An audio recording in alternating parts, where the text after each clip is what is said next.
beauties, welcome back to my channel. Today's video is a bronzy summer makeup look that I've been wearing non-stop ever since I filmed this look.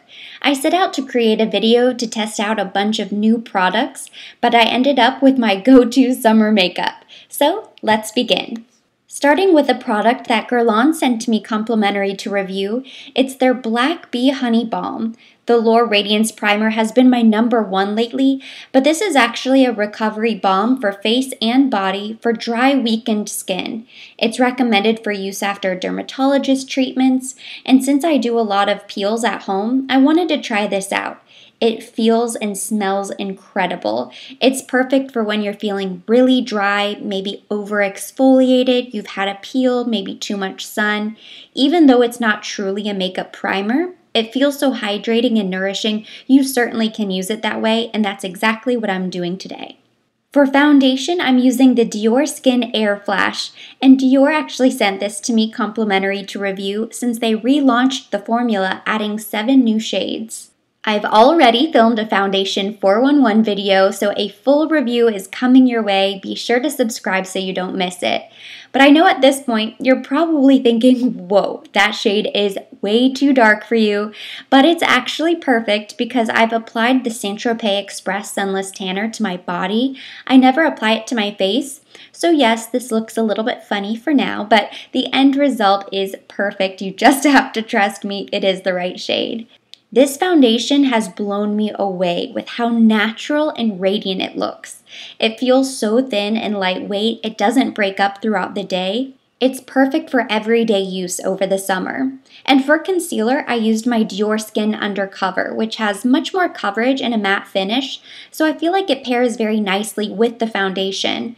When I blend this out with my tapered kabuki brush, the brightness also helps the overall look of my foundation until my tan completely develops. So to set my face, because this is a more radiant foundation, I'm using my Chanel loose powder, and I'm just going to dust a little bit of this all over. But I'm still going to concentrate under my eyes to set my concealer to make sure that it doesn't crease. To warm up my skin, and I really don't need much because I'm already very bronzy, I'm using the Guerlain Terracotta bronzer. This was sent to me complimentary to review, and it has been one of my favorites. It was actually in my May favorites video. It's the perfect shade to give a soft touch of sun. It's not too shimmery or too matte, and it smells heavenly. I have been using this bronzer non-stop. For blush, I'm using Jersey from Chanel. This is a very soft, kind of beigey pink shade. It's not too bright and it's very universal. It's been one of my favorites for years and it pairs very nicely with a bold lip. Chanel blushes are pretty notorious for being extremely pigmented, but with Jersey, you actually can layer it up a bit because it's so subtle. Now on to eyes, and once again I'm picking up my Terracotta bronzer and I'm going into the crease with a fluffy brush. I love using bronzer as a transition shade because it's time efficient and of course it creates a cohesive look. Once I've blended this all over, I'm going in with the star of the show, and that is this limited edition eyeshadow from Chantecaille. It's stunning. I know most of the collection is already sold out, but if I can, I'm going to link it down below. And the camera just simply can't do it justice. It's pink and gold with little flecks. There's a dupe from MAC that's similar, so I will link that down below as well, but really there's nothing that compares to this eyeshadow. It sold out in store so quickly. I had to order it from a different store online, and I'm so glad that I did.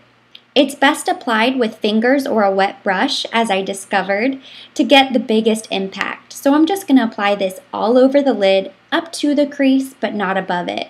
I'm even going to dust a little on my cheeks to highlight. To give a little bit more dimension to the eyes, I'm taking the dark brown eyeshadow from my Chanel Neapolis palette, and I'm building up the color in the crease. Just a little bit in the outer V, but mostly the outer crease. And then when the color is dark enough, I'm going to blend this all up with my original fluffy brush. Using the light pearl eyeshadow from the same palette, I'm going to highlight my brow bone and my inner eye area. I usually do this after I've already filled in my eyebrows, but since I have it handy, I'm just going to knock it out. To fill in my eyebrows, I'm using the Lancome Laser Ciel Defini Brow Expert, which has great reviews online, but I'm actually kind of struggling with this product. There's a very small comb on one side and then the brow product twists up on the other. I made it work, and of course I'm going to continue to use it, but it's probably not something that I'll repurchase. And I generally love everything from Lancome. This was a little bit of a miss for me. Another new product, or new for me I should say, from Lancome is the Grandiose Liquid Eyeliner. The wand bends in case you prefer to use it on an angle. I still miss my old Chanel liquid liner that I finally got rid of, but it's not a bad alternative, and the brush is pretty easy to use. I haven't had any major mishaps with it, which is actually saying a lot for liquid liner. Overall, I'm very happy with this product. Going back into that dark brown eyeshadow, I'm going to buff out the lower lash line. I'm just using a small precision brush from Chanel, and then to blend everything out, I'm going to go over this with a pencil brush just to smoke out the look a little bit more. For mascara, Lancome sent me their Mesure Big Waterproof complimentary to review, and I love that it doesn't smudge or flake. I was able to build up really nice volume, which I love, just like the original formula, but beware, this is extremely waterproof. It's basically permanent mascara. I struggled to remove it even with my Chanel eye makeup remover. I even used organic coconut oil, and I still really kind of struggled to get it off. Now, if you're somebody who needs waterproof mascara because you have oily lids and smudging is a really big problem for you, I would highly recommend this product. Last but certainly not least, for lipstick, I'm using a very cool product from Guerlain. This is the Rouge G, and they sent this to me complimentary, and I cannot get enough of the color and the packaging, which is interchangeable. You can customize your lipstick by choosing the shade and then the case that you want to go with it. There are so many really cute cases to choose from, but I love the classic black. And they even come with a mirror that helps with application. So it's incredibly convenient, very sleek. Shade 28 is the shade that I'm wearing. It's a bright coral, kind of warm-toned red, which is my favorite color to wear over the summer. Besides a nice neutral nude shade, this is what I am going to be living in for all of my summer date nights. The formula is incredibly creamy. It goes on like a dream. It's not marketed as a long-wear lipstick, but I feel like it lasts a pretty long time. And that completes the look. So thank you so much for watching. Hopefully you enjoyed this tutorial and hearing about some of the new products that I've been trying lately.